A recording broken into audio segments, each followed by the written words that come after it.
Shalom. Hari ini kita akan renungkan kitab Yeskel pasal 31, teksnya ayat 1 sampai 18. Dan sudah dibagi dua paragraf.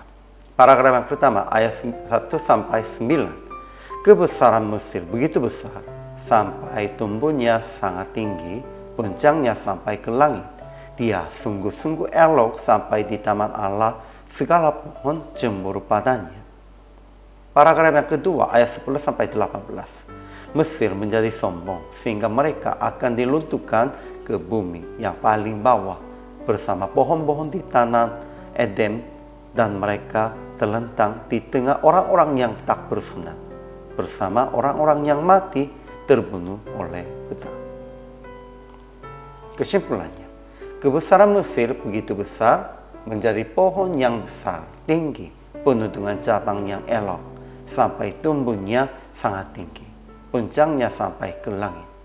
Dia sungguh-sungguh elok sampai di taman Allah, segala pohon cemburu padanya. Binatang-binatang pun melahirkan anaknya di bawah cabangnya. Pohon-pohon aras di dalam taman Allah tidak akan dapat menyainginya. Tetapi Mesir menjadi sombong sehingga mereka akan dilunturkan ke bumi yang paling bawah bersama pohon-pohon di taman Eden, dan mereka akan berbaling di antara orang-orang yang tak bersunat dan orang-orang mati. Ajaran tentang Allahnya. Pertama, Tuhan lagi berfirman kepada Yeskel. Kedua, Tuhan membuat Mesir sungguh-sungguh elok dengan cabang-cabangnya yang sangat lebar. Tetapi ia telah menyerahkan Mesir ke dalam tangan seorang berkuasa di antara bangsa-bangsa, supaya ia memperlakukannya selaras dengan kejahatannya. Tuhan menghalau Mesir. Ajaran tentang manusianya. Pertama, Mesir begitu besar seperti pohon aras di Lebanon yang besar, tinggi. Binatang-binatang pun melahirkan anak-anak di bawah cabangnya, penuh dengan cabang yang elok, sampai tumbuhnya sangat tinggi, puncaknya sampai ke langit. Jadi, segala pohon di taman Allah cemburu padanya.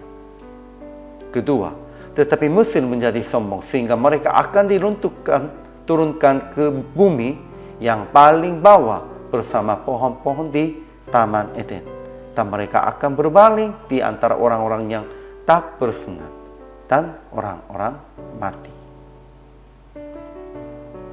Kemudian aplikasinya. Pertama, jangan bermegah dengan kebesaran, tinggi, elok, dan alasan apapun.